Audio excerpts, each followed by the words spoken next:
여러분 안녕하십니까? 독서치료 전문가 이영식입니다. 제6강에서는 촉진자와 독서치료에 관해서 강의를 하도록 하겠습니다. 우리는 지금 5번에 걸쳐서 독서가 어떻게 해서 사람을 변화시키는지 그 독서치료의 원리에 관해서 언어를 비롯해 가지고 독서 행동, 그리고 독서 공동체, 독서 매체 공부했는데요. 오늘은 촉진자와 독서치료에 관해서 말씀을 드리도록 하겠습니다. 책과 사람이 그냥 아무런 상호작용하지 않고 한 공간에 같은 시간에 존재한다고 해서 그 치료가 일어나는 것은 아니겠죠. 그러므로 책과 사람 사이에 치료적인 상호작용이 일어나도록 촉진 활동을 하는 그 누군가가 필요한데, 그 사람을 우리는 독서치료 촉진자, 그렇게 부를 수가 있겠습니다. 그래서 이 촉진자에 관해서 살펴볼 텐데요. 한 4가지 정도를 이야기해 보겠습니다.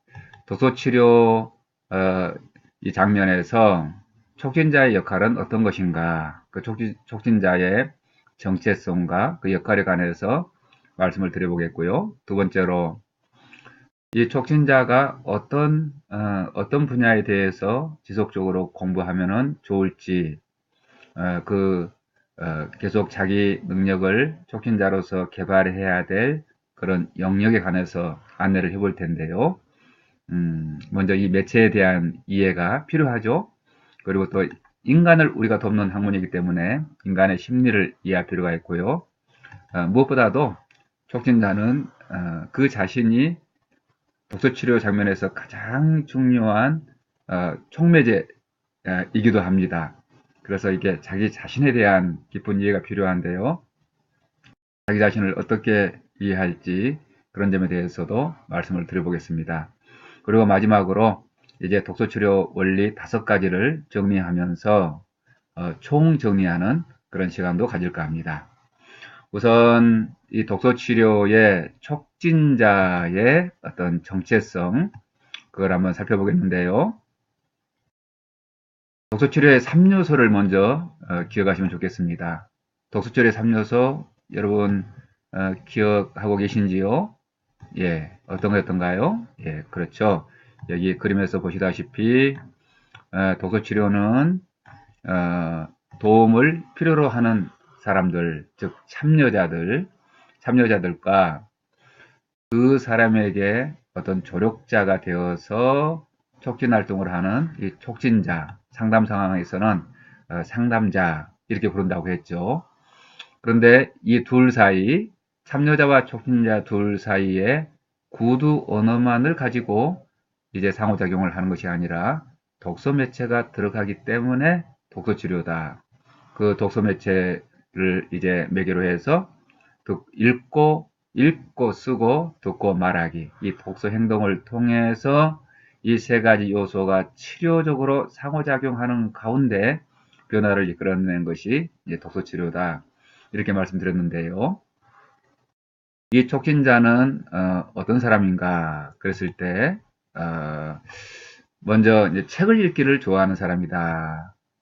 저는 그렇게 생각합니다. 책 읽기를 좋아하고, 그런데 혼자만 책을 읽는 것이 아니라 사람을 좋아해서 사람들과 더불어서 책 읽기를 좋아하는 사람, 그리고 또 개별적으로는 자기 스스로는 평생 학습자로서 좋은 그런 책들과 상호작용하는 가운데 꾸준하게 자기 성장을 이루어가는 그런 삶의 모델을 보여주는 사람이라면은 독서치료 이 촉진자로서 훌륭한 리더십을 지니고 있다. 그렇게 볼 수가 있겠죠. 강의를 이제 듣다 보면은, 이 독서치료가 만만한 그런 영역이 아니구나. 배울 게 점점 많아지네.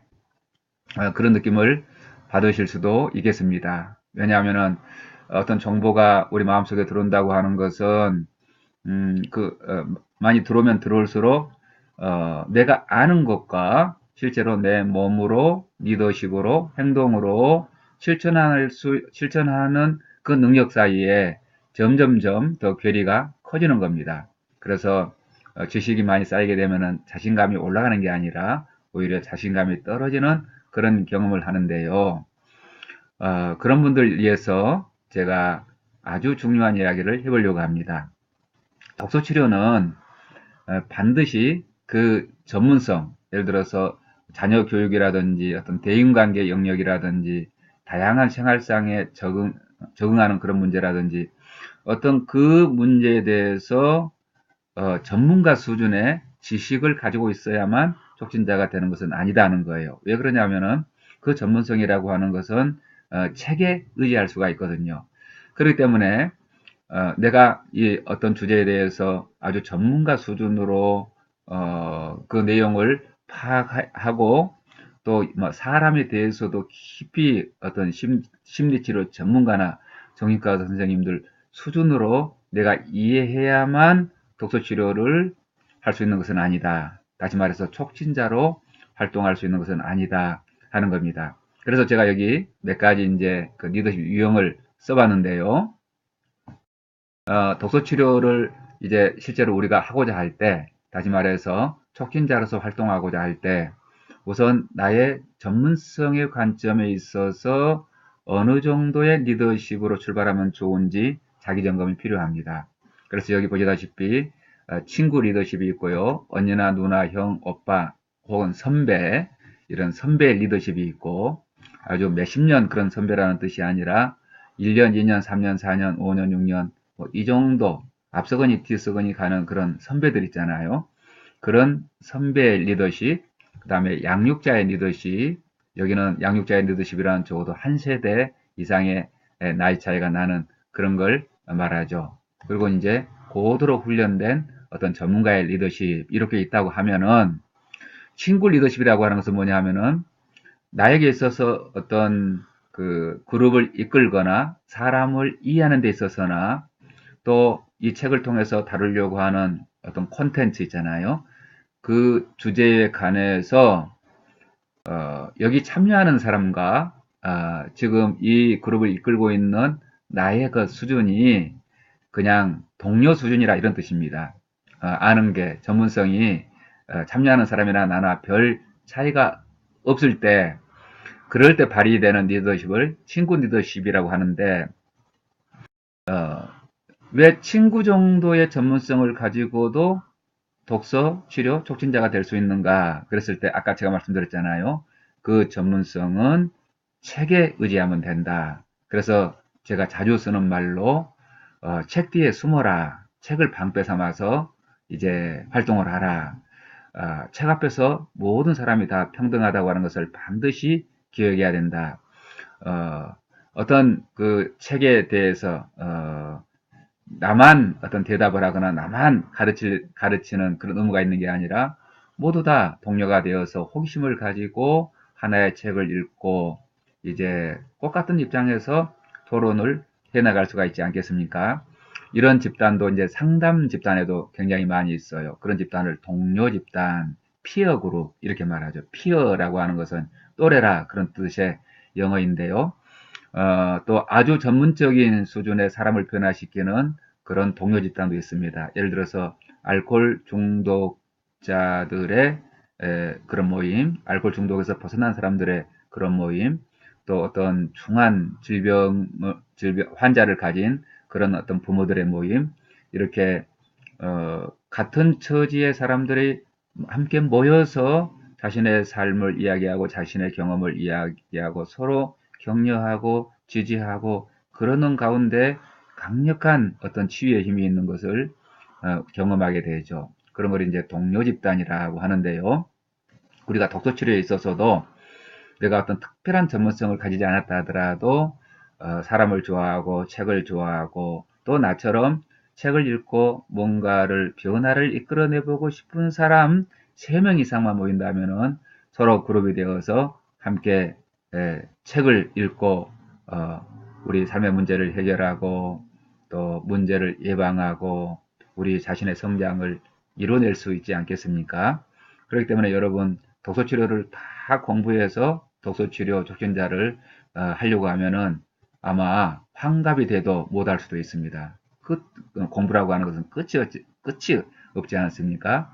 그렇기 때문에 내가 친구 정도는 될 수 있겠다. 이런 자신감이 들면은 여러분처럼 이제 똘람똘람하고 책 읽기를 좋아하고 사람을 좋아하는 몇 사람 모아놓고 어떤 하나의 주제를 가지고 여러 권의 그 주제에 관한 여러 권의 책을 탐독하고 같이 토론하고 또 실천해보고 그 실천한 경험을 다시 그룹에 와서 나누고 서로 격려하고 지지하는 가운데 큰 변화를 이끌어낼 수 있는데 사실은 어떤 뚜렷한 지도자, 전문적인 지도자가 있는 것보다도 이처럼 비슷한 사람들끼리 같은 주제를 가지고 이제 모이는 이 동료 집단으로서의 독서 그룹이 더 강력하고 더 오래가고 더 끈끈한 그런 독서 공동체를 형성하는 그런 많은 사례들을 제가 보게 됩니다.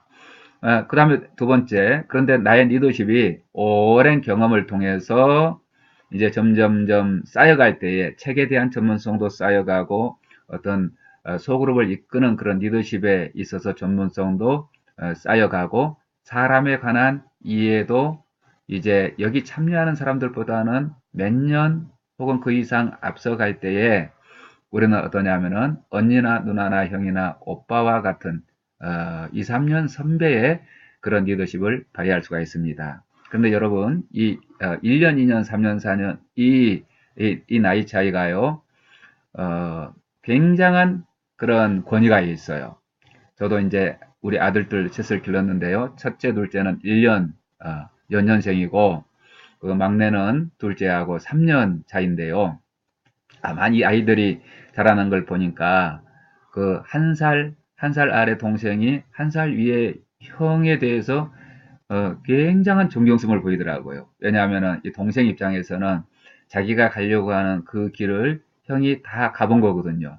그렇죠. 어떤 면에서는 유치원의 어떤 문화라든지 어떤 초등학교의 문화라든지 중학교, 고등학교 그런 문화들이 부모보다도 더 전문가죠. 형이 이제 한 걸음 앞서가면서 내가 가려고 하는 그 길을 가고 있기 때문에 그 권위가 상당한 것입니다. 여러분, 저의 강의를 이제 처음부터 끝까지 쭉 듣고 또 어떤 여러분 그 지역사회 속에서 이렇게 좋은 독서 그룹이 있다면은 거기에 참여해서 1년, 2년, 3년 앞서서 책을 읽었다 하면은 어, 이제 그렇지 않은 사람을 리드할 수 있는 강력한 리더십이 생겼다고 봐도 이제 좋을 것입니다. 그래서 제가 우스갯말로 다른 사람보다 1년만 책을 먼저 읽고 있으면은 그렇지 못한 사람에게 영원한 리더가 된다. 그런 얘기를 제가 하곤 합니다. 그러니까는 내가 이제 1년간 읽었던 그런 책을 또 다른 사람과 그룹을 만들어서 그 책을 소개하고 읽는 동안에 나는 또 다른 책을 읽으면 되잖아요. 그렇게 해서 영원한 리더십을 발휘할 수 있다. 그렇게 얘기를 하는데요. 여러분이 이제 다른 사람보다 조금의 독서 경험이 더 있다면 그렇지 못한 사람을 이끄는 그런 그룹을 만들 수가 있겠죠. 그래서 이 두 번째 언니, 누나, 형, 오빠, 선배의 리더십으로 출발할 수 있다는 겁니다. 그런데 말입니다. 우리가 만약에 상당 기간의 독서 경험과 소그룹을 이제 이끌어 보고 또 소그룹에 참여해 본 그런 경험, 어떤 주제에 대해서도 내가 그 주제를 살아보고 겪어보고 많은 경험을 쌓았다 하면은 양육자의 그런 리더십을 가지게 될 수가 있겠죠. 양육자라고 하는 것은 엄마, 아빠, 할머니, 할아버지, 또 학교의 선생님들, 유치원 선생님들 이런 분들이 양육자가 되지 않겠습니까? 이 양육자는 적어도 여기 참여자들에 비해서 한 세대를 앞서간 그런 경험자들이죠. 상담 상황에서는 상담자와 같다고 하겠고 또 운동과 같은 경우에서는 어떤 코치나 감독이 될 것입니다. 음, 우리가 이제 책을 통해서 처음에는 이제 친구, 동료로 시작하지만은 우리의 경험과 지식이 쌓이면서 이제 선배가 되어가고 또 그런 게 10년, 20년 돼가면서 이런 양육자의 리더십까지 우리가 잘할 수가 있겠는데 이 양육자의 리더십이 되면은 이제 상당히 많은 사람들을 우리가 품고 책을 통해서 치유와 성장이 일어나도록 우리가 촉진 활동을 할 수가 있을 것입니다. 그런데 이제 양육자보다도 더 전문가들이 있잖아요. 이제 예를 들면은 소아정신과 의사 선생님이라든지 뭐 정신과, 정신의학과 의사 선생님이라든지 또 어떤 국제적인 자격증을 가진 심리치료 어떤 전문가라든지 이런 분들이 있잖아요. 이런 정도로 어떤 분야에 대해서 내가 깊은 지식을 가지고 오랜 기간의 경험을 가지고 또 수많은 독서 경험을 쌓았다고 하면은 이제 나는 한 사람의 전문가로서 상당히 문제가 심각한 사람들까지도 도울 수 있는 그런 리더십이 준비가 될 수가 있겠죠. 그런데 말입니다. 전문가라고 그래서 모든 경우에 모든 사람에게 다 효과적인 건 아니다 하는 것도 꼭 알아두셨으면 좋겠습니다. 그건 마치 이와 마찬가지입니다. 우리가 자라다가 이제 자라는 그 과정을 볼 때에 꼭 소아정신과 의사 선생님만 필요한 건 아니잖아요. 그런 경우에는 일생에 몇 번이면 족하고 혹은 일생에 한 번도 필요 없을 수도 있습니다. 그러나 우리에게 정작 필요한 것은 친구가 필요하잖아요. 친구가 필요하고 또 선배가 필요하고 엄마, 아빠, 할머니, 할아버지, 선생님의 손길이 필요하죠. 그렇기 때문에 여러분 다시 말씀드립니다. 독서 치료에 관해서 이제 모든 걸 다 배워서 촉진 활동을 하려고 하면은 끝이 없다 하는 거예요. 그리고 이제 어떤 지식이 쌓이면 쌓일수록 더 자신감이 드는 게 아니라 실제로 내가 알고 있는 것과 실제로 행할 수 있는 그 능력 사이에 점점 더 간격이 커져 가지고 자존감이 떨어진다. 그래서 가장 바람직하기는 내 가슴속에 어떤 변화에 대한 열정이 있다면 다른 사람의 성장을 돕고자 하는 그런 열정이 있다면 친구로부터 해보시라 이렇게 권하고 싶습니다. 친구로부터 책 읽는 이제 동료 모임 그렇게 시작해서 연륜이 쌓여가면서 우리는 언니, 누나, 형, 오빠, 선배가 되어가고 그런 것들이 10년 이상 넘어가게 되면은 어떤 양육자의 리더십까지 갖춰지게 되고 또 내친 김에 내가 어떤 전문가로서 어떤 정신병원이라든지 또 어떤 그런 기관 있잖아요. 그런 시설에서 수련을 받고 또 전문가의 코치를 받아서 사회적인 어떤 자격증을 얻었다면은 고도의 전문가로 성장할 수도 있겠죠. 그래서 이 독서치료 패실리테이터, 촉진자라고 하는데요. 이 촉진자는 다시 말씀드리지만 모든 걸 다 배워서 할 필요는 없다. 그 전문성을 책에 의지하고 내가 준비된 것만큼 그 스텝에서 시작하면 된다 하는 걸 강조해서 말씀드립니다. 촉진자의 역할, 어떤 역할을 하는 걸까요? 이 촉진자라고 하는 것은 책과 이제 참여자 사이에 치유와 성장이 일어나도록 치유와 성장 지향적인 어떤 상호작용이 일어나도록 개입하는 그런 사람인데요. 그 용어를 보면은 영어로 이렇게 되어 있습니다. 영어로 패실리테이터 이렇게 되어 있어요. 여기 보이시잖아요. 촉진자, 패실리테이터 보이시죠? 패실리테이터, F-A-C-I-L-I-T-A-T-O-R, 패실리테이트 하면은 영어로 뭐 개입하다 이런 뜻이 있고요. 뭐 조력, 도움을 주다 이런 뜻이 있는데요. 패실리테이터 이렇게 하면은 조력자, 촉진자 이런 개념이 되겠습니다. 다시 말해서 독서치료 상담자는 독서치료 촉진자는 책에 대해서 가르치는 사람이거나 책에 대해서 설명하고 책에 대해서 강의하는 사람이 아니라 책과 이 독자 사이에 치료적인 또 성장 지향적인 상호작용이 일어나도록 돕는 사람, 촉진하는 사람이라고 하는 것을 여러분이 꼭 잊지 않았으면 좋겠습니다. 뭘 가르치려고 하는 것이 아니기 때문에 이 촉진자로서의 정체성을 선명하게 세워놓으면은 아주 마음이 편안해져요. 그리고 책 뒤에 숨어서 이제 우리가 이야기를 하기 때문에 내가 무엇을 다 알아야만 된다고 하는 것은 저 사람보다 더 많은 것을 알아야만 한다고 하는 그런 부담감과 스트레스에서 완전히 해방될 수가 있죠. 그런데 이제 이런 어떤 관점의 전환이 늘 이제 강의를 하고 누군가를 가르치고 그런 교육에 종사하는 사람 하시는 분들이 더 처음에는 어려워하더라고요. 왜냐하면 무언가를 설명해 줘야 될 것 같고 어려운 질문에 꼭 대답을 해 줘야 될 것 같고 내가 정답을 말해 줘야 될 것 같고 또 참여자들의 그 어려운 질문에도 내가 책임을 지고 대답을 해 줘야만 된다고 하는 그런 어떤 교육적인 상황이 있잖아요. 어떤 강의의 상황 그런 걸 늘 염두에 두기 때문에 처음에는 패러다임의 전환, 이 책에 대한 관점의 전환 이런 것들이 쉽게 일어나지 않을 수도 있습니다. 그렇기 때문에 좋은 것은 실제로 이걸 배워서 바로 하기보다도 훈련된 독서치료 촉진자가 이끄는 어떤 그 강의 모임 말고요. 책 한 권을 읽고 토론해보는 그런 모임에 한 참여자로서 상당 기간 참여하면서 그 촉진자가 어떻게 그룹을 이끌어가고 또 책을 어떻게 읽히고 그 읽은 책에 대해서 어떤 질문을 하고 그 질문에 대해서 또 어떻게 반응하고 추가적인 발문을 통해서 이 전개되어 가는지 그런 것들을 잘 관찰해서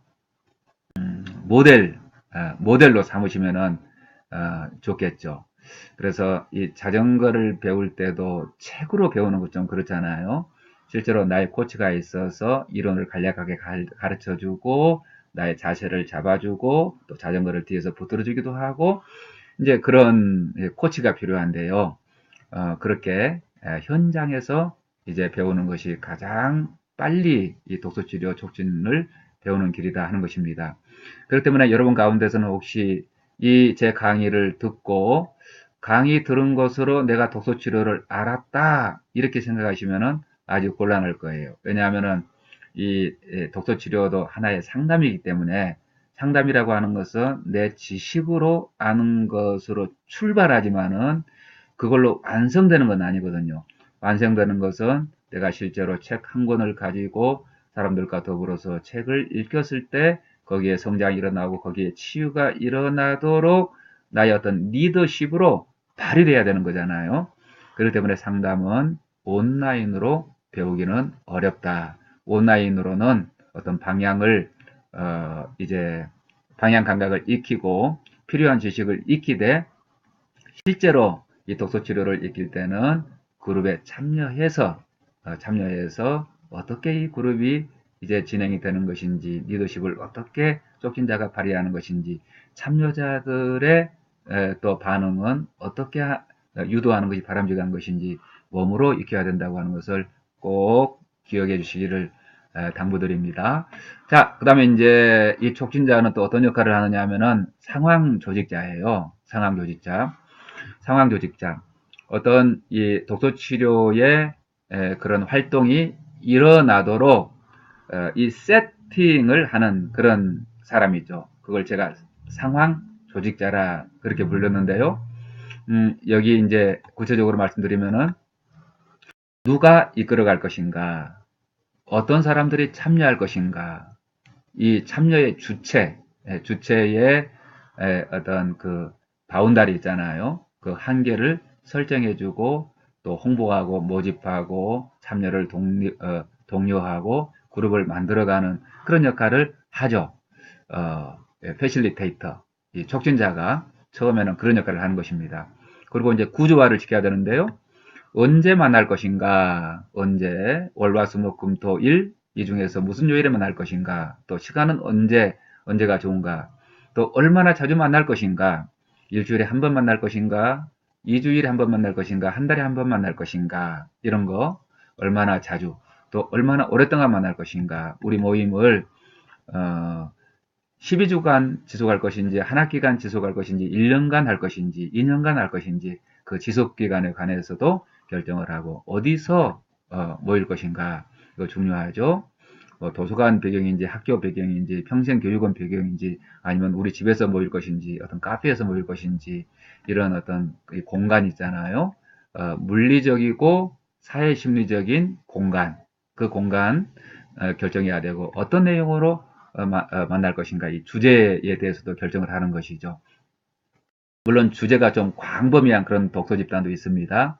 정치, 경제, 사회, 문화, 자기계발서 뭐 등등 큰 카테고리만 정해놓고 그때그때 책을 선정해서 모이는 그런 좀 굉장히 주제에 있어서 느슨한 그런 모임도 있지만은 어떤 하나의 주제를 가지고 예를 들어서 대인관계 능력을 어떻게 기를 것인가, 그 대인관계에 관한 그런 하나의 주제를 가지고 3개월을 모이든지 한 학기를 모이든지 1년을 모이든지 줄기차게 그 주제로 이제 책을 읽고 토론하고 실천하고 그 실천한 경험을 다시 나누는 그런 모임을 만들 수가 있잖아요.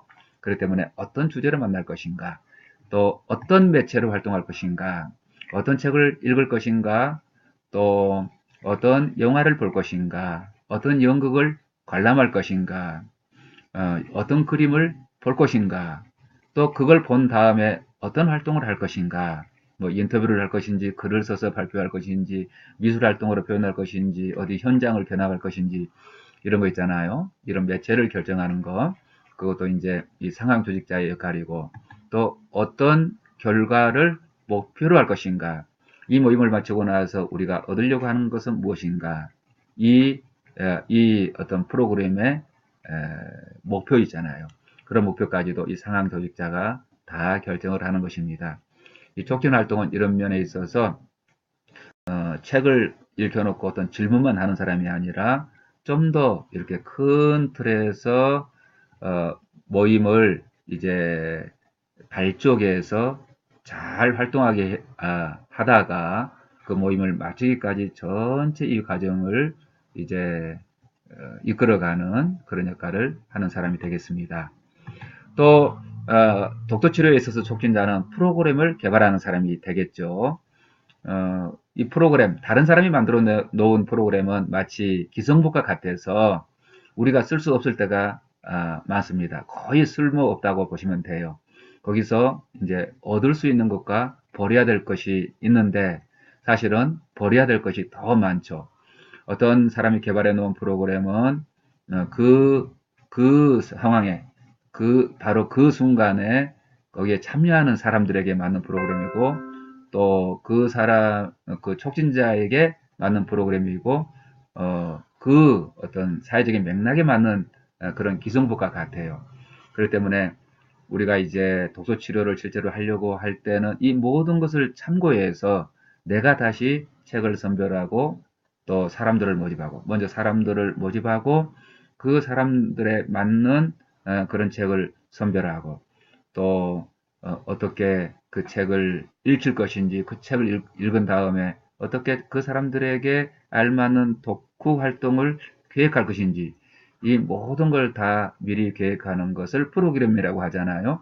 이 프로그램 개발은 독서치료에 있어서 대단히 중요하고 핵심적인 그런 능력이기 때문에 따로 한 시간을 내어서 여러분에게 강의를 하려고 합니다.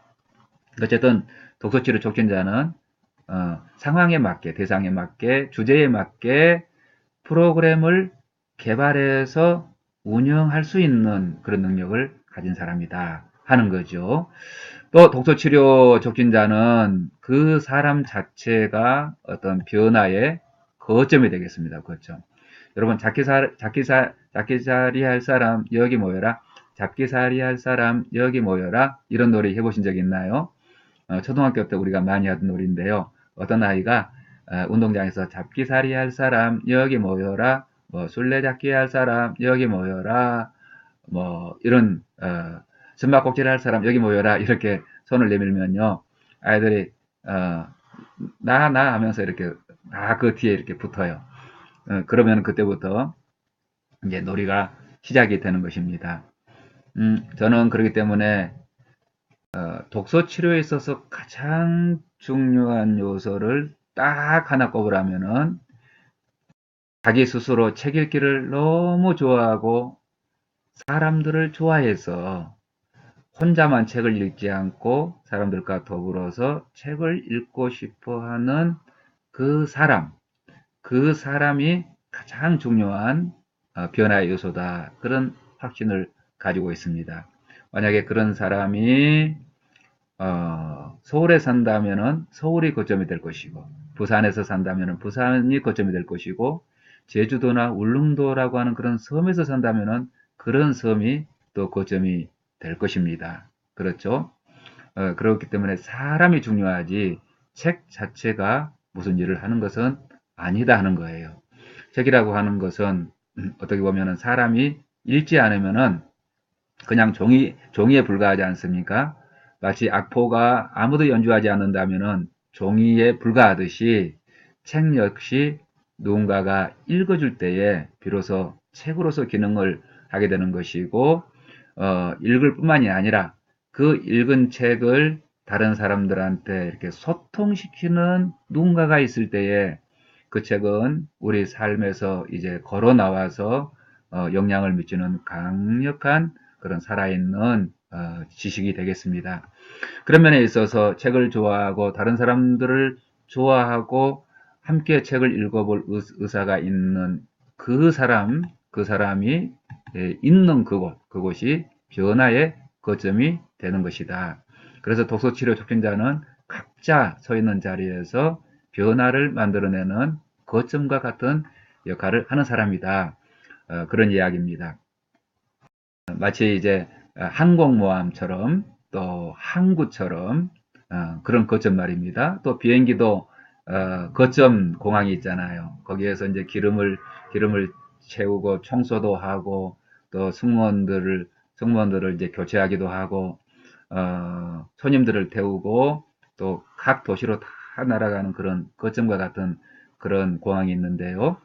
독서치료 촉진자는 바로 그런 거점과 같은 역할을 하는 사람들이다 하는 것이죠. 그리고 또 한편으로 변화의 동반자이기도 합니다. 책을 가지고 활동을 해보면은 정말로 이제 큰 유익이 뭐냐면은 어, 이 촉진자가 가장 많이 성장한다는 거예요. 만약에 책을 어떤 주제를 가지고 5명이 모여서 12권의 책을 읽었다 하면은 그 모임을 주도하는 사람이 가장 많이 변해 있을 것을 저는 장담합니다. 모임을 주도하기 때문에 한 주도 빠질 수가 없습니다. 또 모임을 주도하기 때문에 다른 참여자보다는 훨씬 더 책임감을 가지고 책을 읽어냅니다. 그렇죠?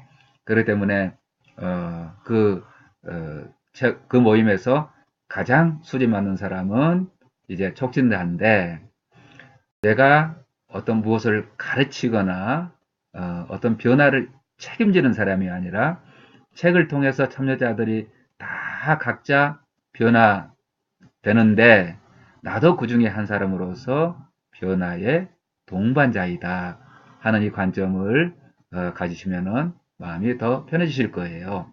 그렇게 해서 이제 독서치료의 촉진자에 관해서 말씀을 드려보았습니다. 독서치료의 촉진자는 무엇을 가르치는 사람이 아니라 책과 그 독자 사이에 치유와 성장이 일어나도록 촉진하는 사람들이다 하는 거 말씀드렸죠.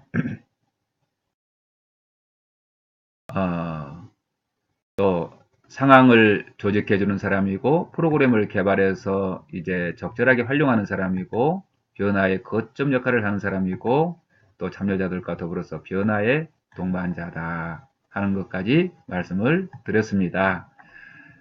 그러면은 이 촉진자가 동료로서도 훌륭하게 기능을 할 수 있지만은 언제까지 동료만 될 수는 없잖아요. 이 동료의 단계를 넘어서 이제 선배의 리더십을 갖추게 되고 경험이 더 쌓이면서 양육자의 리더십을 갖추게 되고 더 깊게 넓게 이제 도서치료를 체험하면서 아주 고도로 전문가까지 자라게 되는데 어떤 영역을 어떻게 공부하면 좋은지, 어떤 영역의 리더십을 어떻게 기를 수 있는지 그 점에 관해서도 말씀을 드려보겠습니다. 먼저 독서치료 전문가는 뭐니 뭐니 해도 책이라고 하는 그런 매체를 개입해서 사람의 성장과 변화를 추구하는 사람들이기 때문에 이처럼 이 매체에 관한 전문성과 경험을 꾸준하게 개발해 가야 되겠습니다. 그래서 어떤 자신의 독서 경험이 계속 깊어지고 넓어질 것을 전제로 하는 것이겠죠. 그 어떤 분야의 책을 읽는 사람인가? 단순하게 이제 어떤 학문적인 책만을 읽는 그런 사람이 아니라 여기 보시다시피 끊임없이 자가치유서를 읽고 있어야 되겠죠. 그 자가치유서의 영역에 대해서 지난번에 설명을 드렸는데요. 여러분 기억나십니까? 어떤 분야의 책을 우리가 주로 사용한다고 그랬나요? 네, 마음을 다스리는 그런 영역 또 있었죠. 네, 관계를 개선하는 그런 책들 또 기억해 보십시오. 어떤 것이 있었습니까? 네, 그렇죠. 어떤 사회 어떤 적응을 돕는 그런 책들, 그리고 건강한 생활 습관을 이제 알려주는 그런 책들도 사용하죠. 거기에 또 하나 주제를 말씀드려보면은 어떤 행복과 의미 있는 삶을 돕는 그런 책 있잖아요. 의미 있는 삶을 추구하는 그런 책. 그리고 이제 영성을 개발하는 그런 분야도 있겠습니다. 이런 분야의 자가치유서를 끊임없이 내가 읽고 활용하고 좋은 책들을 내 마음속에 쌓아간다면은 나의 리더십은 친구를 지나서 선배를 지나서 양육자를 지나서 전문가로 성장할 수 있게 될 것입니다. 그래서 여기 적응을 돕는 책 이렇게 말씀드렸고요. 그런데 또 한편으로 어떤 장르로 말한다면 어떤 문학과 또 인문학과 또 영화, 인접 예술 매체까지 우리가 골고루 섭렵한다면은 우리의 리더십이 점점 더 깊어질 수가 있겠죠. 인접 예술은 어떨까요? 책만 활용하는 게 아니라 어떤 분이 아주 그림에 뛰어난 재능을 가지고 있다 그러면 그림이라든지 또 어떤 분이 연극에 뛰어난 그런 소질이 있다 그러면은 연극과 이 책이 결부된 그런 형태를 비블리오 드라마라고 하기도 합니다. 그냥 사이코 드라마는 그 현장에 참여한 사람들의 삶의 이야기를 곧바로 무대로 올리는 것이지만은 비블리오 드라마는 비블리오는 책이라고 그랬죠. 책, 문헌, 뭐 글을 쓰다 이런 뜻인데요. 어떤 텍스트를 같이 읽고 토론하고 그 텍스트를 기반으로 해서 자기 경험을 거기다 투사해 가지고 이제 연극으로 올린다는 점에서 사이코 드라마하고는 다르겠는데요. 이처럼 연극을 접목할 수도 있겠고요. 그 다음에 어떤 사진을 접목해서 사진 이야기 이런 걸 만들 수도 있겠고 뭐 음식이라든지 또 여행이라든지 얼마든지 다양한 인접 매체들을 독서와 접목해서 여러분 자신만의 강력한 이제 경쟁력 있는 그런 프로그램 또 개성 있는 창의적인 그런 프로그램을 만들어 가질 수가 있겠습니다. 그래서 독서 치료를 통해서 사람을 도우려고 딱 결심을 하면은 지금까지 내가 살아오면서 경험한 그 모든 것을 하나도 버릴 게 없는 것을 알 수가 있어요. 이런 걸 두고 이제 삶의 어떤 통합이 일어난다. 그렇게 얘기를 할 수가 있는데요. 또 한편으로 이제 문학의 속사를 이해해야 되기 때문에 서사학을 공부하면 참 좋습니다. 저도 서사학을 독학을 했는데요. 서사학은 이 세상에 있는 모든 이야기를 학문적이고 체계적으로 연구하는 이야기의 문법을 연구하는 그런 학문이 되겠습니다. 그래서 서사학의 도움을 받아서 뭐 소설이라든지 동화라든지 또 뭐 설화라든지 신화라든지 우리 세상에 있는 모든 이야기들 있잖아요. 그런 이야기들을 이해하는 그런 틀로 삼을 수가 있고 또 반면 질문을 만드는 그런 틀로도 사용할 수가 있어요. 학의 도움을 받아가지고 이야기의 구조가 어떻게 되었는지 이제 우리가 이해하게 되면은 그걸 역으로 질문으로 바꿔놓을 수가 있거든요. 그러므로 말미암아서 내가 어떤 이야기에 대해서 강의를 하는 게 아니라 서사학적인 그런 관점으로 이야기를 내가 해석한 것을 여기 참여한 사람들이 내가 이해한 것을 나의 질문을 통해서 스스로 깨달을 수 있도록 하는 그런 방법론으로 서사학을 매우 훌륭하게 쓸 수가 있고요. 또 서사학을 빌어서 서사학에는 이제 디스코스, 이야기하는 행위, 또 기법들 이런 것들이 총체적으로 서사학의 이제 주제가 되기 때문에 전문적인 작가들이나 영화를 만드는 그런 감독들이 이야기를 창조하는 방법, 인물을 창조하는 방법, 분위기를 만들어내는 방법, 플롯을 만들어가는 방법, 그 모든 이야기 행위의 기법들을 우리가 응용해가지고 나 자신의 성장과 지유를 위한 글쓰기의 기법으로 활용할 수가 있어요. 그래서 이 서사학은 독서 치료를 하려고 하는 사람들에게 있어서 원천 기술이 되겠습니다. 원천 기술. 예. 이제 어떤 물건을 만드는 데만 원천 기술이 있는 게 아니라요. 사람을 변화시키는 데도 원천 기술이 있더라고요. 그래서 제가 서사학을 공부하고 그 서사학에서 이 방법론을 이제 빌어가지고 적용을 많이 하고 있습니다. 이 서사학은 이제 독서치료에 있어서 대단히 중요한 통찰들을 주기 때문에 제가 몇 차례에 걸쳐서 차분히 여러분한테 강의를 해볼 기회가 있을 겁니다. 그리고 또 한 가지 이 매체에 있어서 이제 독서치료 촉진자는 이 가독성을 또 점검할 수 있어야 되겠습니다. 이건 아주 대단히 기본적이고 상식적인 이야기가 되겠는데요. 가독성이라고 하는 것은 어떤 자료의 난이도를 말해요. 독해의 난이도. 그래서 read 하면은 읽다라는 뜻이잖아요. ability 하면은 능력이라는 뜻인데 가독성 혹은 이독성 이렇게 부르기도 하는데요. 어떤 책이 어느 정도의 난이도를 가지고 있는지를 평가하는 것을 가독성 평가라고 합니다.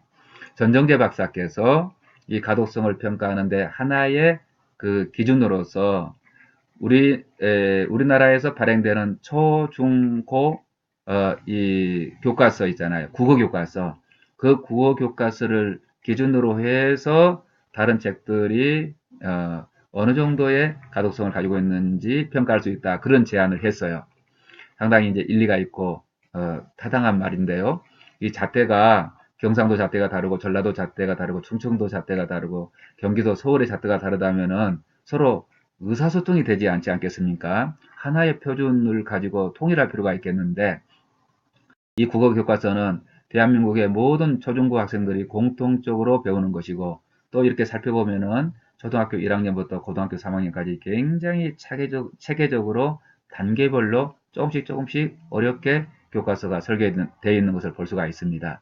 그렇기 때문에 이제 가독성을 평가할 때, 한 페이지에 몇 문장이 들어있고, 그 문장당 단어의 수가 몇 개인지 그걸 헤아려 가지고 객관적으로 측정을 할 수가 있는데요. 예를 들어서 어린 왕자는 도대체 한 문장당 단어 수가 몇 개인가 이걸 헤아릴 수 있잖아요. 문장의 수로 단어의 수를 나눠보면 되니까.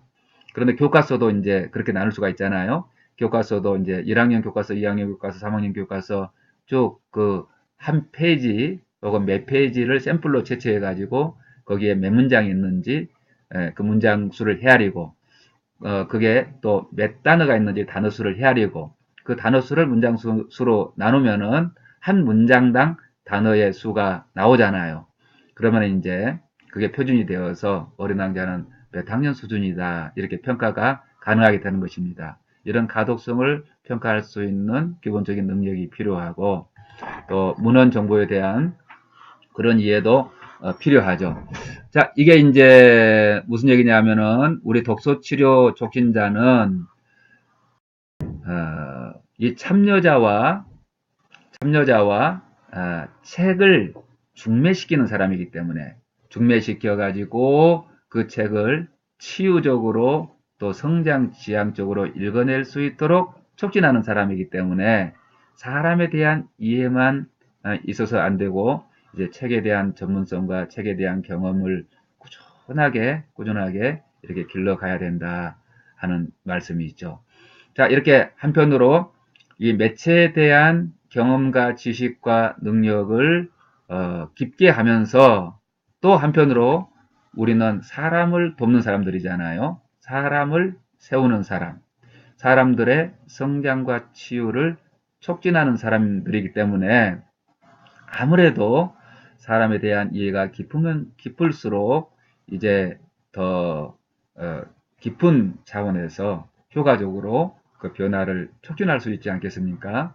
그렇기 때문에 우리는 평생 동안 사람에 대해서 공부해야 됩니다. 여러분 어디 사람 공부가 쉬운가요? 아마 인류가 끝날 때까지 다 연구해도 사람에 대해서 다 연구하지 못할 겁니다. 이 한 사람 한 사람이 이 우주와 맞먹을 정도로 그렇게 복잡하고 깊고 신비한 그런 존재인데 인류는 어떤 그런 학문을 통해서 사람을 이해했나 그렇게 볼 때에 우리가 이제 상식적으로 꾸준히 공부할 네 가지 분야의 이 심리학에 관해서 여러분한테 소개를 합니다. 무엇보다도 먼저 사람을 이해하는 데 있어서 가장 기본이 되고 기준이 되는 학문이 있어요. 그게 뭐냐면은 발달 심리학이라고 하는 것입니다. 여러분 이제 교육학을 하셨거나 또 심리학을 공부하셨거나 혹은 사회복지학 뭐 등등 이런 학문을 하시는 분들 사람의 변화를 추구하고 사람을 고치는 그런 일을 하시는 분들은 이제 학부 과정에서 발달 심리학을 기본적으로 합니다만은 발달 심리학이 굉장히 발달하고 있어요. 그러니까 최근에는 이제 뇌과학 있잖아요. 뇌과학과 결부돼 가지고 아주 고도로 발달된 뇌를 스캔할 수 있는 그런 도구를 가지고 이제 발달 심리학을 하기 때문에 여러분 한 5년 이상 이렇게 내가 발달 심리학을 공부한 게 이미 지났다. 그렇게 생각하시면은 최신의 어떤 발달 심리학을 끊임없이 업그레이드 할 필요가 있는 것입니다. 저도 이제 학부 시절부터 심리학과 교육학을 아주 맹렬하게 공부를 했기 때문에 발달 심리학에 대해서 그때 당시 공부를 했습니다만은 그 발달 심리학이 나중에 또 많이 발달했잖아요. 그래서 또 최근에 발달 심리학을 또 업그레이드 하고 있습니다. 이 발달 심리학은 어떤 특징이 있는 학문이냐면은 인간의 어떤 신체적인 발달을 비롯해서 인간의 지능의 발달, 정서의 발달, 또 사회성의 발달, 또 도덕성의 발달, 뭐 영성의 발달 등등 우리 인간이 가지고 있는 모든 요소들이 어떻게 생장, 사멸해 가는지 그 보편적인 어떤 과정과 보편적인 발달의 원리와 보편적인 발달의 과제, 또 그 과제를 수행하지 못했을 때 맞이하게 되는 보편적인 발달의 위기, 이런 것들을 연구하는 그런 학문입니다. 그렇기 때문에 발달 심리학을 제대로 공부하지 않고 어떻게 인간을 이해할 수 있을까 싶을 정도로 발달 심리학은 아주 중요하기 때문에 여러분 혹시 발달 심리학을 단 한 번도 공부해 보지 못한 분이 있다면은 인터넷 어떤 유튜브를 통해서 발달 심리학을 이렇게 자습하시고요. 또 학부 과정이나 대학원 과정에 계신 분들은 발달 심리학을 꼭 청강이라도 해보시기를 권하고 그마저도 안 되는 분은 서점에 가셔서 발달 심리학 최신간 있잖아요. 최신간을 서로 다른 그런 발달 심리학 한 두세 권을 사서 이제 서가에다 꼽아놓고 차근차근 공부를 해보시기를 강력하게 권합니다. 그래서 발달 심리학은 정상 범위에 있는 인간들의 보편적인 그 생장사멸의 발달 과정을 공부하는 것이기 때문에 표준이 된다 하는 거예요. 이렇게 발달 심리학을 공부한 다음에 그 다음 단계가 뭐냐면은 이상 심리학을 공부하는 것입니다. 이상 심리학은 이상한 사람, 이상하다고 그래서 그 이상이 잘못됐다 그런 뜻이 아닙니다. 혹은 도덕적으로 이제 뭐 나쁘다 그런 뜻이 아닌 것을 반드시 기억해야 돼요. 여기서 이상이라고 하는 것은 이게 정규분포 있잖아요. 예를 들어서 지능이 100이면은 가장 가장 가운데 오는데요. 정규분포. 대한민국의 사람들의 모든 사람들의 지능을 전수조사하면은 딱 가운데가 제일 많고 이렇게 종 모양으로 이렇게 정규분포로 되거든요. 그러면은 이상심리학이라고 하는 것은 이 정규분포에 벗어난 영역에 있는 사람들, 한쪽으로는 아주 지능으로 따지면은 극도로 천재적인 사람이 있고 또 한쪽에는 지능이 평균 이하인 사람들이 있겠죠. 이 사람들의 심리가 어떤 것인지 그런 걸 연구하는 게 이상심리학입니다. 생각이 이상한 정규분포에 벗어나 있는 사람들, 정서가 정규분포에 벗어나 있는 사람들, 또 행동이 정규분포에 벗어나 있는 사람들, 또 어떤 생활의 어떤 기능이 있잖아요. 그 기능이 심각하게 떨어져서 정규분포에 벗어나 있는 사람들 등등 이런 사람들을 연구하는 학문이 이상심리학이 되겠습니다. 그런데 여러분 정규분포 안에 있는 사람들이 많아요. 정규분포 밖에 벗어나 있는 이상심리학에 속한 사람들이 더 많아요. 그렇죠. 정규분포에 있는 사람들이 적어도 60%, 좀 넓게 보면 80%까지 다 정규분포에 있는 사람들이기 때문에 우리가 사람에 대해서 이해할 때에 이상심리학을 기준으로 접근하게 되면 모든 사람이 다 이상하게 보이고 자기 자신마저도 이상하게 보이고 정상의 기준이 흔들려 버리게 돼요. 그래서 이 공부하는 순서를 발달심리학을 충분하게 공부하고 그걸 이제 기준으로 해서 그 정규분포 밖에 있는 이상한 사람들의 심리도 이해하는 것이 바람직하다. 그걸 말씀드리겠고요. 또 우리가 이제 독서 치료이기 때문에 독서 심리학에 관해서도 관심을 가지고 공부를 하면 좋겠습니다.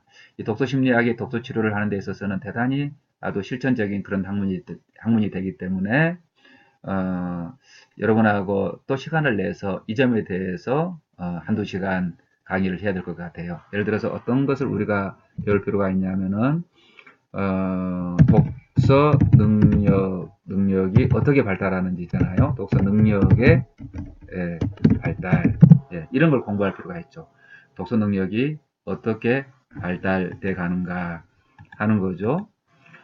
그리고 이제 그 아동들의 그 독서 능력 발달은 대단히 중요해요. 아이들이 어떻게 책에 대해서 인지를 하고 어떻게 성숙되어 가는가 이런 것도 이제 우리가 공부를 해야 되고요. 또 어떤 거냐면은 뭐 독서 태도라든지 독서 흥미도 이런 거 있지 않습니까? 이런 것도 우리가 공부할 필요가 있겠고 또 어떤 읽기의 심리 이런 것도 있잖아요. 더 나아가서는 이제 읽기에 문제가 생긴 사람들도 있는데요. 독서 어떤 장애도 있잖아요. 독서 장애.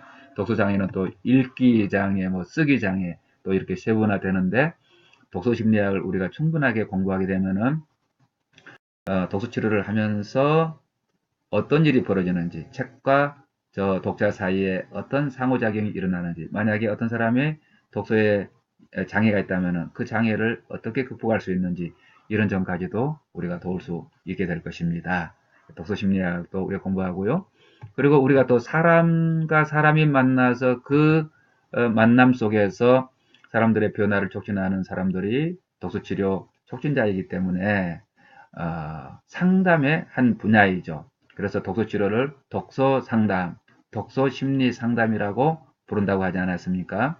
개인 상담도 할 수 있고 집단 상담도 할 수 있기 때문에 지금까지 이제 인류가 발견한 아주 보편적인 그런 상담학을 한번 쭉 공부하고 거기에서 이제 발견한 여러 가지 기법들과 또 원리들을 사람을 변화시키기 위한 원리들을 독서치료의 어떤 기반으로 삼고 독서치료의 전략으로 삼고 활용하면은 더 체계적이고 강력한 그런 촉진 활동이 되겠죠.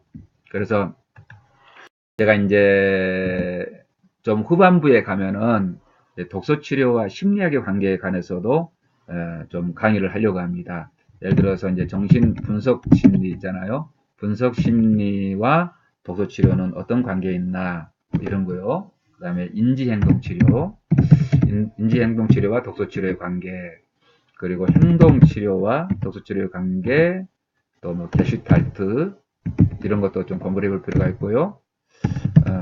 인지치료, 인지치료 또 집단상담, 예, 집단상담,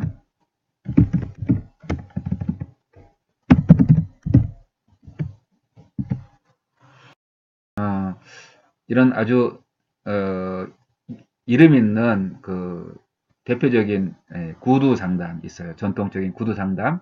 그런 구두 상담에서 발견한 어떤 사람의 어떤 변화의 전략들, 또 변화의 원리, 그리고 그이들이 이제 개발한 기술들 이런 것들을 독서 치료로 접목시킨다면은 더 효과적이고 강력한 치료가 되겠죠.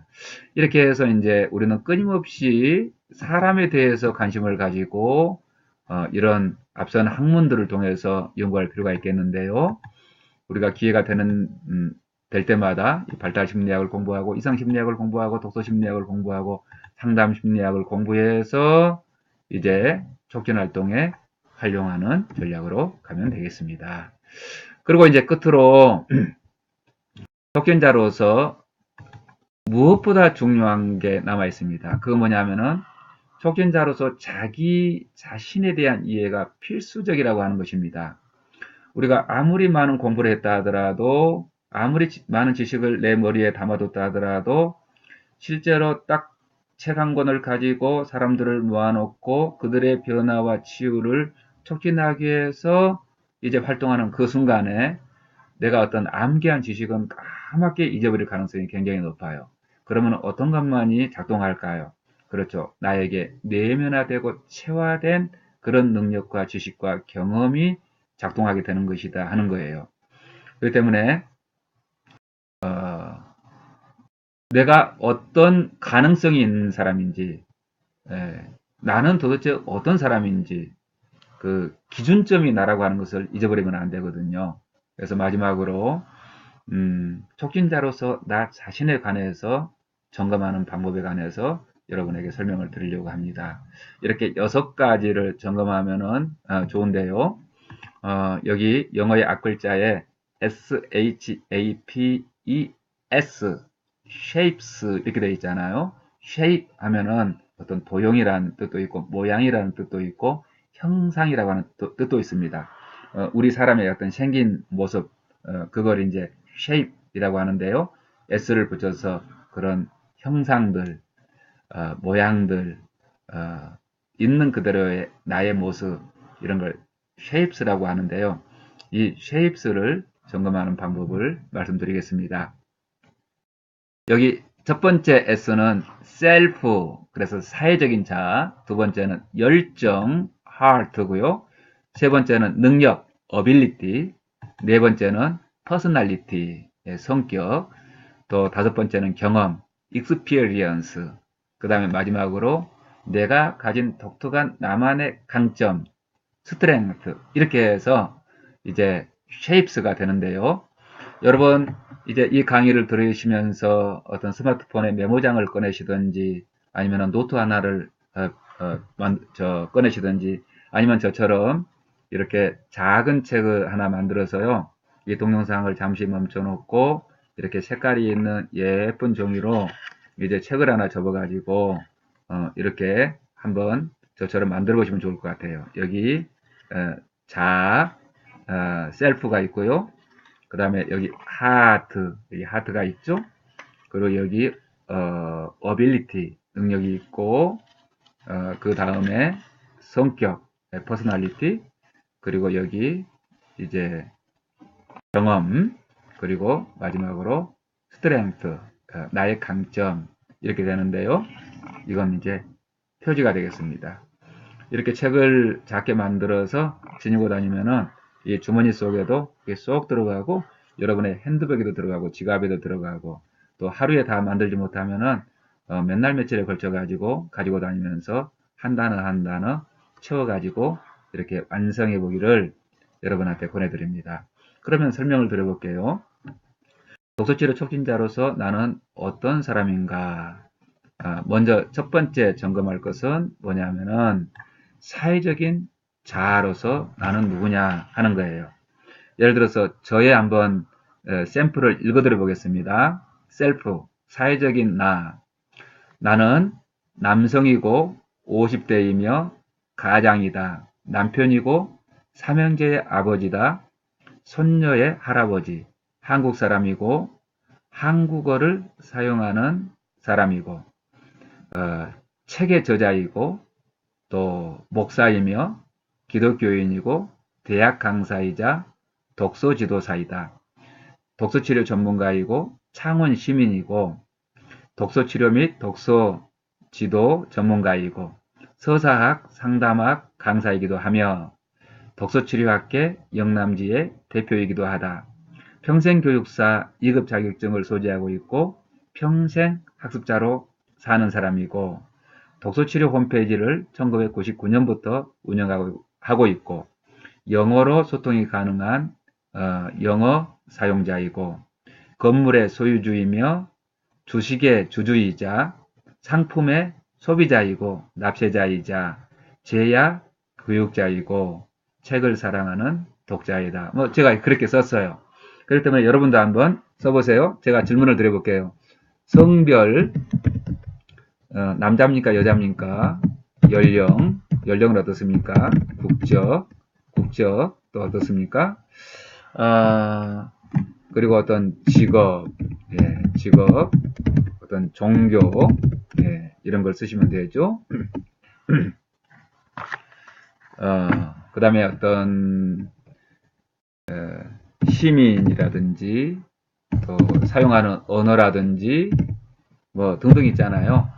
이런 어떤 명함에 새길 만한 그 사회적이고 객관적인 나 있잖아요. 그런데 이게 실제로 우리가 독서치료 현장에서 촉진자로서 활동하고자 할 때 이 사회적인 내가 곧 가능성이자 나의 한계이기도 합니다. 예를 들어서 여성의 리더십이 꼭 필요한 그곳에 저는 생물학적으로 남자이기 때문에 갈 수 없는 거잖아요. 그렇죠. 마찬가지로 사회적인 나는 그 자체로서 가능성이자 한계이다 하는 거예요. 제가 한국말을 사용할 수 있기 때문에 한국말을 쓰는 모든 사람에게 독서 치료를 할 수 있는 가능성이 열려 있지 않습니까? 그렇지만 저는 아랍어도 할 수가 없고 중국말도 무척 서툴고 또 러시아 같은 것은 알아들을 수도 없고 일본어도 못합니다. 그렇기 때문에 그 나라에서 나를 초청한들 저는 능력을 발휘할 수가 없겠죠. 이처럼 성별이나 영역이나 국적이나 직업, 종교, 시민, 언어 뭐 등등 이런 객관적인 나는 어떤 사람인지 목록을 쭉 만들어 보시면은 그게 곧 나의 가능성이자 한계를 알려주는 것이다 하는 거고요. 자, 열정입니다. 열정. 열정이라고 하는 것은 이제 몇 가지가 있는데요. 어떤 사람에 대한 열정, 그리고 어떤 일에 대한 열정, 그리고 어떤 장소에 대한 그런 열정들이 있겠습니다. 이 열정은 내 가슴한테 물어보는 거예요. 한번 제가 예를 들어 볼게요. 여러분, 사람에 대한 열정을 이제 제 질문을 따라서 자기 가슴한테 물어보시면 되는데요. 나는 어떤 사람에게 끌리는가? 이렇게 질문해 보세요. 한번 사례를 들어보면은 영유아 아이들한테 끌리나요? 예, 아니요. 자기 스스로 대답해 보세요. 초등학교 아이들한테 끌립니까? 중학교 아이들은 어떻습니까? 고등학교 아이들은 어떤가요? 대학생 아이들은 어떻습니까? 또, 환자들은 어떻습니까? 병원의 어떤 중증 환자들 있잖아요. 중증 환자들. 이런 분들은 어떻습니까? 노인들은 어떤가요? 학부모들은 어떤가요? 우리나라에서 일하고 있는 외국인들은 어떤가요? 그 밖에도 어떤 재소자들, 이런 사람들은 어떤가요? 어떤 발달 장애를 지닌 그런 청소년들이나 아동들은 어떻습니까? 예, 제 질문에 따라서 고개가 끄덕여지는 사람도 있고 고개가 절레절레 흔들어지는 사람도 있죠. 우리가 어떤 독서치료 촉진자로서 활동하고자 할 때 내 가슴이 이끄는 사람들하고 시작하는 게 굉장히 중요해요. 왜냐하면 내가 버거운 사람들 있잖아요. 괜히 좀 불편해지고 그 사람들하고 있으면 에너지가 이렇게 소진이 되고 그런 사람들하고 시작하면은 처음부터 굉장히 도수치료가 어렵게 느껴지고 길게 가지 못할 수도 있죠. 그렇기 때문에 여러분 가슴한테 물어보세요. 자, 그 다음에 어떤 일에 관해서도 내가 나침반이 있습니다. 내 가슴 속에 나침반이 있어요. 나는 어떤 일을 할 때 침식을 잊을 정도로 몰입하게 되는가 하는 거죠. 어떤 일을 할 때 침식을 잊습니까? 독서는 어떻습니까? 미술은 어떻습니까? 또 밖에서 막 여행하고 그런 거 어떻습니까? 사진 찍는 건 어떻습니까? 영화를 보는 것은 어떻습니까? 요리를 하는 것은 어떤가요? 그리고 또 이 동물들하고 이렇게 노는 것은 어떤가요? 등등. 나는 무슨 일을 할 때 가장 몰입하게 되나? 무슨 일을 할 때 정말 행복한가? 침식을 잊을 정도로 몰입하게 되는가? 그 일이 그 일과 접목된 독서치료 촉진일 때 나는 아주 신나게 그 일을 할 수가 있게 되는 것이죠. 그렇죠? 자, 그 다음에 이제 장소하고 사람은 이제 연결된 경우가 많으니까 여러분 어떤 장소에 있을 때 마음이 끌리는지 그것도 여러분 가슴한테 물어보면 됩니다. 예를 들어서 학교는 어떻습니까? 학교 도서관은 어떠신지요? 또 종교기관 같은 데는 어떠신가요? 음, 또 어떤 호스피스 병동이라면 어떨까요? 또 교정시설이라면 어떨까요? 어, 그리고 병원이라면 어떨까요? 대학교 교실이라면 어떻게 느껴지십니까? 어떤 평생학습센터 같은 데는 또 어떤가요? 등등. 이런 장소, 내가 그 장소에 있으면 가슴이 따뜻해지고, 편안해지고, 또 거기 오랫동안 있고 싶은 그런 장소. 예, 그런 장소를 내 가슴한테 물어보면은, 이처럼 가장 바람직하기는 내가 좋아하는 사람과 내가 몰입할 수 있는 일과 내가 따뜻한 느낌을 갖는 그런 장소에서 독서치료 촉진을 할 수 있다고 하면은 가장 복된 일이겠죠. 그래서 그런 장소, 내 가슴이 이끄는 그런 방향을 따라서 시작하시면 좋을 것 같아요. 자, 그 다음에 이제 능력에 관한 건데요. 이 능력이라고 하는 것은 어떤 대단하게 큰 능력만 촉진 활동을 할 때 쓰이는 건 아니에요. 그래서 모든 리스트를 한번 다 만들어 보세요. 혹시 여러분, 놀이는 할 수 있습니까? 내가 놀 수 있는 거 다 목록을 만들어 보는 거예요. 그 다음에 또 뭘 하실 수 있으신지요?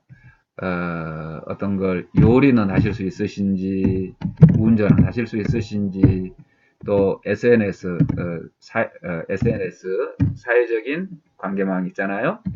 뭐 카톡이라든지 그런 거 있지 않습니까? 페이스북이라든지 밴드라든지 그런 걸 능숙하게 다루시는지, 또 스마트폰을 잘 사용하실 수 있으신지, 스마트폰. 나는 어떤 글쓰기를 매우 잘할 수 있는지, 글쓰기. 사진은 어떤가요? 요리는 어떤가요? 이런 거. 저건 내가 할 수 있는 거 뭐든지 괜찮아요. 그게 곧 내가 독서치료 촉진자로서 독서치료 촉진자로서 내가 실제로 기능하려고 할 때, 어떤 자료가 된단 말이에요. 그게 독후 활동이 되고, 그게 이제 사람을 변화시키는 어떤 중요한 수단이 될 수 있기 때문에 나의 능력, ability, 내가 할 수 있는 모든 그 기능들의 목록을 쭉 한번 이렇게 써보시는 게 대단히 도움이 되시고요. 자, 그 다음에 성격입니다. 성격도 아주 중요한데 어떤 성격에는 내향적인 사람이 있고 외향적인 사람이 있고 또 직관적인 사람이 있고 경험을 좋아하는 사람이 있고 관계 지향적인 사람이 있고 어떤 사실적인 걸 진리를 탐구하는데 아주 깊은 관심 있는 사람이 있고 어떤 사람은 모든 걸 어떤 스케줄이나 공간을 단정하게 잘 구성하는 사람이 있는가 하면은 어떤 사람은 중요한 일을 집중해서 몰입해 가지고 어떤 환경 속에서도 전천후로 해내는 그런 능력이 있는 사람이 있잖아요. 그런가 하면은 여러분의 성격에는 순수함이 넘치는지 다정함이 넘치는지 인내심이 깊은지, 몰입하는 것인지, 몰입하는 성격이 있는지, 나는 정의감이 넘치는지, 나는 포용력이 깊은지, 뭐 등등 있지 않습니까? 자기가 지니고 있다고 생각되는 모든 성격들 있잖아요. 그 성격들 리스트를 쭉 만들어 보면은 어떠냐 하면은 그 성격에 걸맞는 프로그램과 활동과 대상을 내가 고를 수가 있거든요. 이 세상에 모든 사람을 만족시킬 수 있는 단 하나의 프로그램은 존재할 수가 없다. 이 세상의 모든 사람의 병을 고치는 사람은 결코 있을 수가 없다. 아무리 오랜 시간 전문성을 가진 사람도 수십 년씩 공부해서 한 가지 고치잖아요. 여러분 병원에 가보세요. 얼마나 과가 많습니까?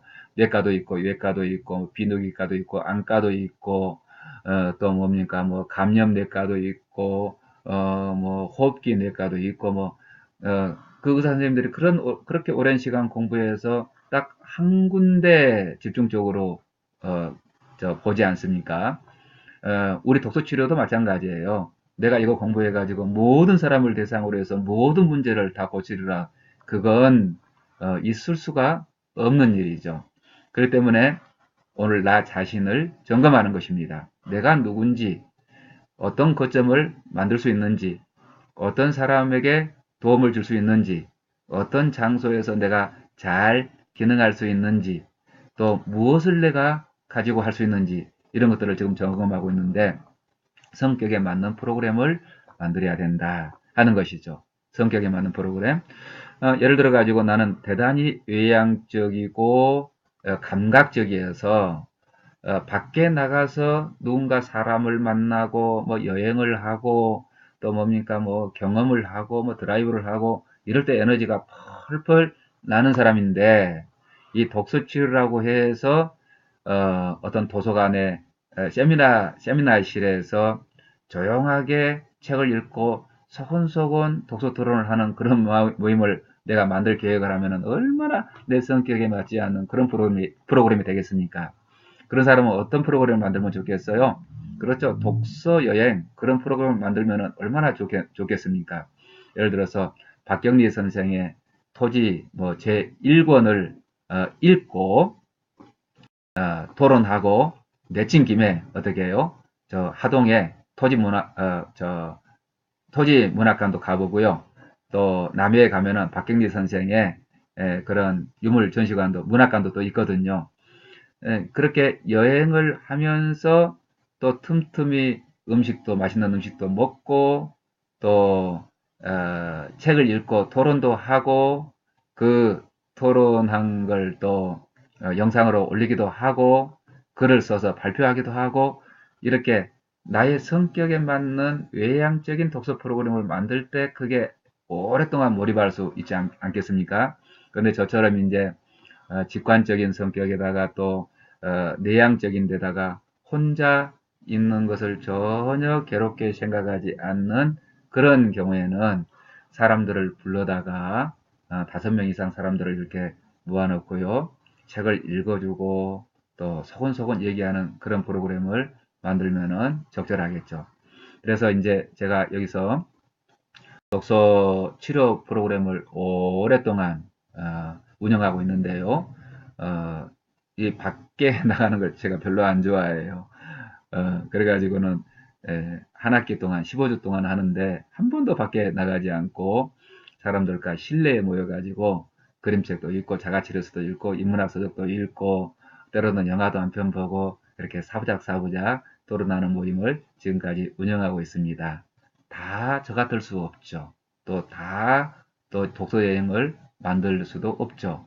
또 적합하지 않죠. 그래서 여러분의 성격을 한번 진단해보고 내 성격에 맞게 프로그램을 만들어야 된다. 사람은 결대로 살아야 된다.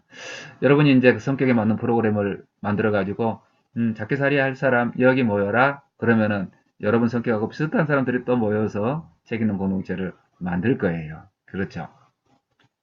그리고 경험입니다. 경험. 경험은 이제 어떤 걸 리스트를 만들어 보면 좋겠냐 하면은요. 여러분이 지금까지 받은 모든 교육의 경험을 한번 정리를 해보세요. 그 다음에 독서 경험, 그리고 문화적인 경험이 있잖아요. 그게 영화가 됐든지 연극이 됐든지 뮤지컬이 됐든지 미술이 됐든지 사진이 됐든지 어떤 문화적인 체험, 문화 체험, 또 여행 체험 이런 것도 좋습니다. 여행 체험이 많은 사람들은 독서 그 여행 그런 프로그램을 만들면 딱 좋을 것 같아요. 자기가 가본 곳이기 때문에 거기에 이제 이 치유적인 콘텐츠만 탑재하면은 아주 훌륭한 그런 프로그램을 만들 수가 있지 않겠어요? 제가 이제 이런 프로그램도 한번 생각해 본 적이 있었습니다. 독서 치유 크루즈 여행 이런 프로그램 만들면 참 좋겠다. 그렇게 생각해 본 적이 있어요. 크루즈 여행을 하면은 주로 그 안에서 뭐 카지노에 가고 뭐 노래방에 가고 그냥 오락을 하느라고 한 달, 두 달, 세 달 그렇게 소중한 시간들을 다 허비해 버렸는데요. 만약에 이런 크루즈가 있으면 어떨까요? 이 크루즈선을 모집할 때부터 치유를 목적으로 하는 몸과 마음이 영혼이 지친 사람들을 모으는 거예요. 그래서 이제 무태 닿으면은 그런 인문학적으로 이제 의미가 있는 그런 곳으로 이제 여행을 가이드하고 또 몸 어떤 의료 그런 여행이라든지 어떤 건강과 관련된 그런 여행 코스를 이렇게 돌고요. 그 배 안에서는 어, 아주 뛰어난 강사들을 초청해서 강의도 듣고 또 시를 낭송도 하고 그 시를 가지고 이제 시치료도 하고 또 자기 자서전을 집필하는 그런 코스도 있어가지고 배에서 내리는 그 순간에 자기 자서전 한 권이 들려 있고 이런 프로그램 만들면 참 좋겠다 그런 생각을 했는데요. 어, 이런 크루즈 여행을 해본 사람이 있다면은 한 번도 크루즈 여행을 해보지 못한 저보다는 훨씬 더 쉽게 그리고 재미있게 또 구체적으로 그런 크루즈, 치유, 독서, 치료 뭐 이런 프로그램 만들 수 있지 않겠습니까? 그렇기 때문에 독서를 이제 매개로 사람을 도우려고 결심한 사람은 자기가 일생 살아오면서 경험했던 그 모든 것들이 다 하나도 버릴 것이 없는 그런 자원이 된다는 거예요. 제가 한번 서울에서 강의를 할 때 어떤 여성분 한 분을 만나게 됐습니다. 그 여성분은 이제 학부 시절에서는 철학을 공부를 했대요. 그런데 자기의 이제 청소년기의 꿈은 뭐였냐면은 미술가가 되는 거였답니다. 미술가가 되기 위해서 열심히 그림을 그리고 학원에 다니고 그러는데 이게 입시에 그 스텝이 꼬여가지고 자기가 원하는 그런 미술학과를 가지 못하고 이제 뜬금없는 철학과를 간 거예요. 그래 철학을 이제 공부를 하면서도 나는 미술가가 돼야 되는데 그러면서 철학은 이제 공부하는 둥 마는 둥 겨우 이제 평균 학점만 따고 미술을 또 열심히 공부를 했다는 거 아니겠습니까? 그런데 정작 졸업을 하고는 졸업하자마자 결혼을 하는 바람에 자기가 공부했던 그 철학도 전문성을 살리지 못하고 미술가가 되지도 못했대요. 그 대신에 아이를 4명을 기르면서 남편 뒷바라지하고 주부로서 한 또 15년 정도를 살게 된 거예요. 그렇죠? 그런데 마음이 허전해가지고, 내가 뭐야, 미술가도 못 되고, 그렇다고 철학가가 된 것도 아니고, 뭐 글 쓰는 사람이 된 것도 아니고, 이게 그냥 아이를 기르는 평범한 주부로 살아가는 거나, 그 허전한 마음을 뭘로 채웠다고 하냐면요, 영화를 그렇게 많이 봤대요. 영화. 아마 수천 편을 봤다고 그렇게 얘기를 하더라고요. 그런데 그 영화를 보다 보니까 어떤 작가에 대한 해박한 지식도 생기고 또 주제별로 이제 파악도 되고 영화의 기법도 알게 되고 그래서 평론을 이 블로그에다 또 계속 올리면서 아주 좋은 반응을 얻게 됐대요.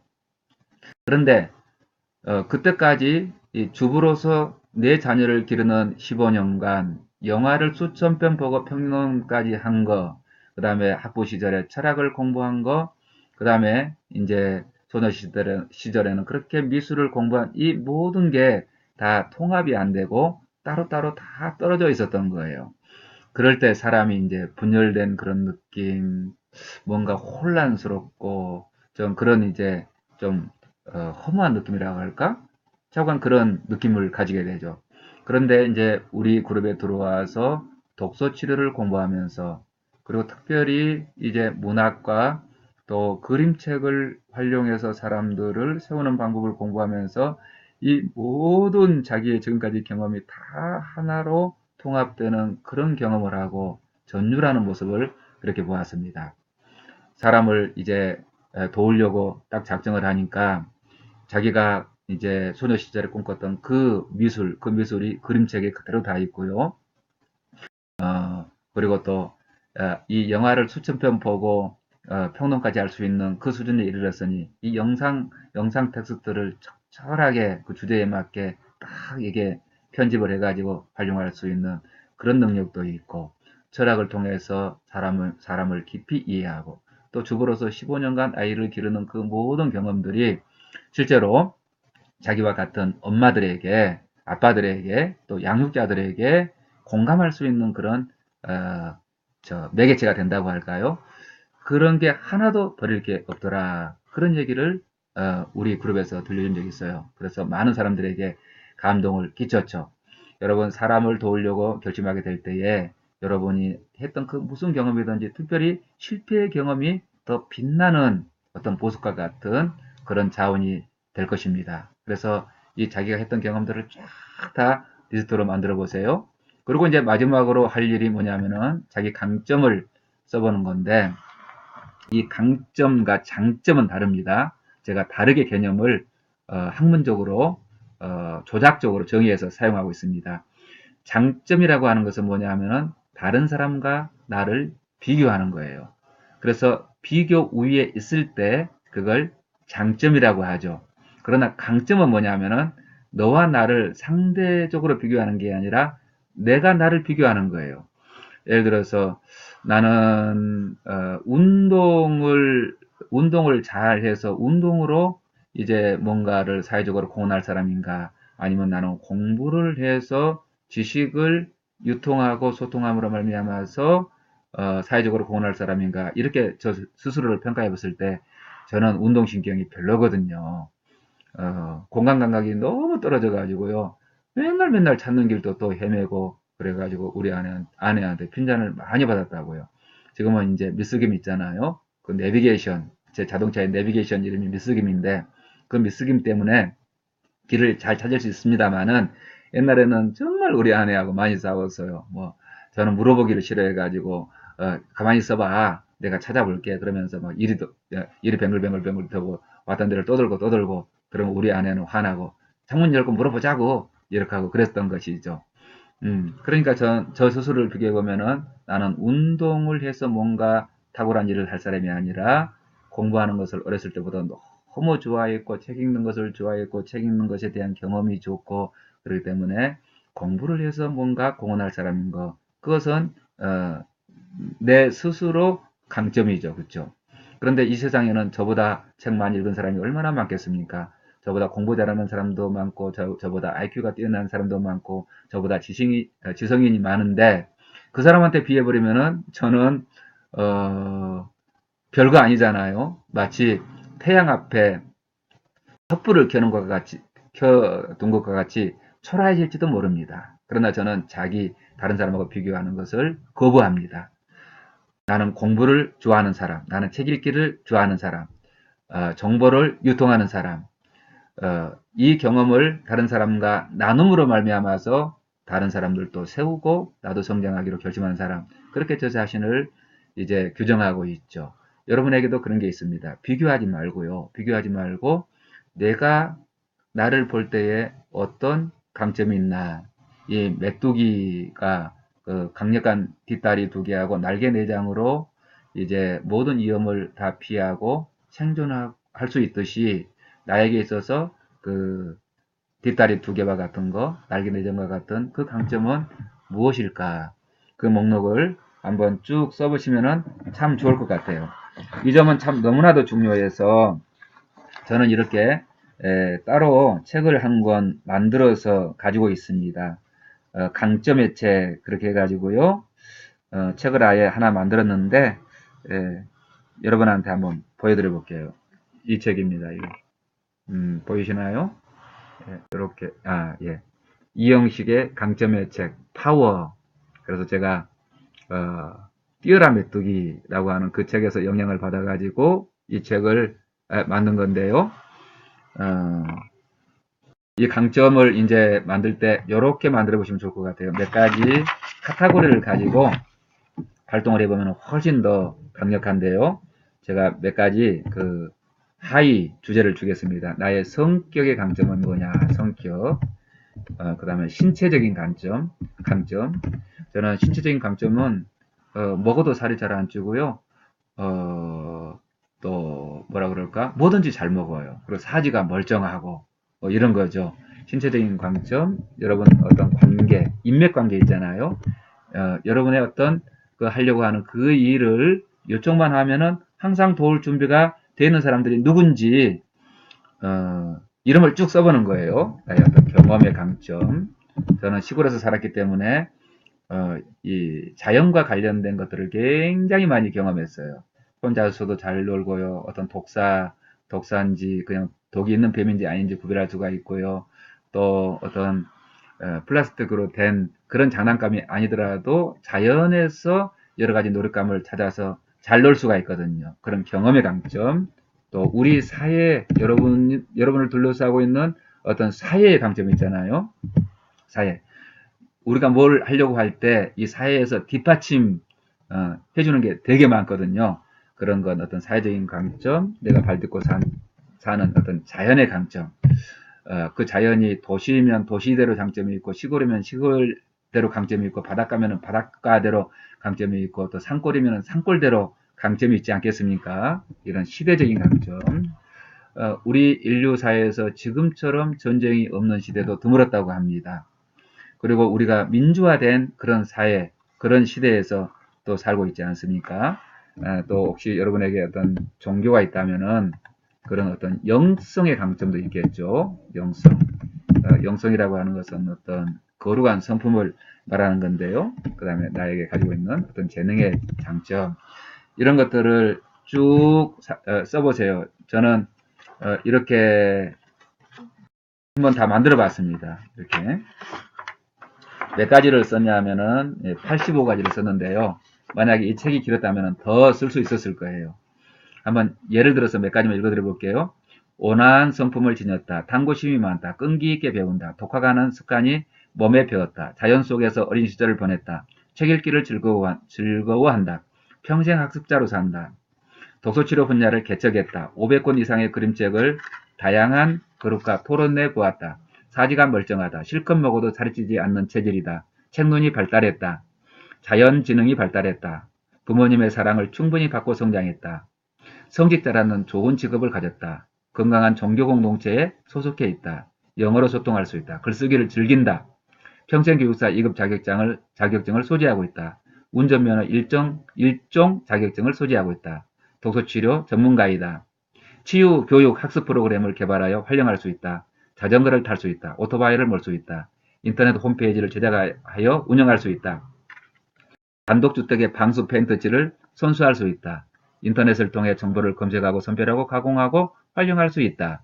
책을 출판해 본 다수의 경험이 있다. 인터넷 서점에 서평을 잘 쓸 수 있다. 연 만들기, 팽이 만들기, 딱총, 다양한 놀이기구를 손수 만들 수 있다. 회에 여러 나라를 여행해 본 경험이 있다.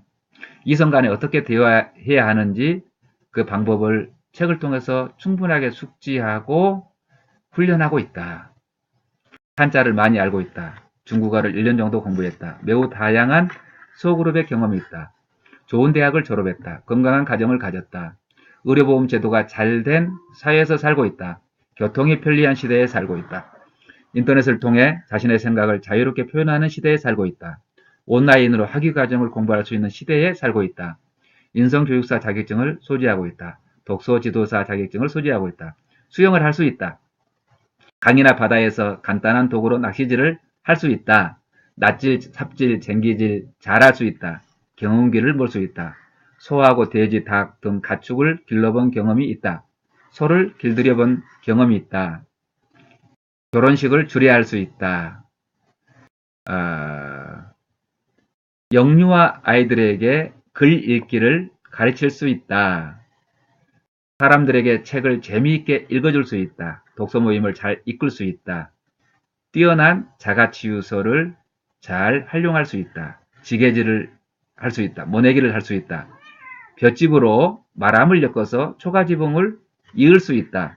갯벌에서 고동이나 개, 지렁이 등을 잡을 수 있다. 미싱질을 할 수 있다. 바느질을 할 수 있다. 건강한 아들이 셋이나 있다. 손녀를 육아해본 경험이 있다. 상담심리를 강의할 수 있다. 발달심리, 이상심리학을 강의할 수 있다. 독서 방법론을 가르칠 수 있다. 서사학을 가르칠 수 있다. 독서치료론을 가르칠 수 있다. 한자를 가르칠 수 있다. 영어를 가르칠 수 있다. 음식을 가리지 않고 골고루 잘 먹는다. 아내가 나를 부쩍 신뢰한다. 봄, 여름, 가을, 겨울 다양한 기후에 적응할 수 있다. 책을 함께 집필할 동료들이 있다. 몰입해서 일하기를 즐긴다. 등등. 어때요? 제가 여러분에게 이제 마중물이 되어드리기 위해서 저의 것을 일부 읽어드려 보았습니다. 이런 강점들을 쭉 다 목록으로 만든 다음에 이제 다시 여러분 스스로 나는 도대체 어떤 지점에서 어떤 모습으로 독서치료 촉진자로 기능할 수 있을 것인가, 이렇게 기준점을 잡으시고, 잡기살이 할 사람 이리 모여라, 잡기살이 할 사람 여기 모여라 하고 이제 사람들을 모으게 되면은 여러분처럼 참 좋은 사람들이 공동체를 형성해서 아름답게 성장해 갈 수 있을 것으로 확신합니다. 그러면은 지금까지 우리는 독서 치료의 원리에 관해서 5가지 요소들을 차례대로 살펴보았는데요. 이 독서 치료 원리 강의를 마치면서 다시 한번 이렇게 정리를 해보도록 하겠습니다. 독서 치료, 독서를 통해서 사람을 변화시키는 5가지 요소가 있었습니다. 첫 번째, 언어가 사람을 변화시킨다 말씀드렸죠. 언어가 존재하지 않는다면 독서 행위도 존재할 수 없고, 독서 행위가 존재하지 않는다면 독서 치료는 성립 자체가 안 될 거다. 언어는 독서 치료의 공기와 같고 물과 같다, 이런 얘기했고요. 두 번째, 독서 행동의 원리. 독서 치료는 독서 행동을 심장으로 또 엔진과 같이 동력으로 활용해서 사람들의 성장과 치유를 돕는 상담 분야다, 그렇게 말씀드렸죠. 기억나시죠? 그 독서 행동에는 뭐가 있었습니까? 예, 듣기 독서, 말하기 독서, 읽기 독서, 쓰기 독서, 이 4가지를 다 아우를 수 있는 토론 독서가 있었죠. 그 독서가 독서 치료의 원동력이다 하는 걸 말씀드렸고, 세 번째는 그 독서를 혼자 하는 게 아니라 독서 공동체를 만들어서 더불어 하기 때문에 더 강력한 힘을 발휘하는 거다 말씀드렸습니다. 한 사람이 10권의 책을 혼자 읽는 것보다도 10사람이 한 권의 책을 읽고 토론하는 것이 낫다. 단, 훈련된 촉진자가 개입될 때 그러하다. 무조건적인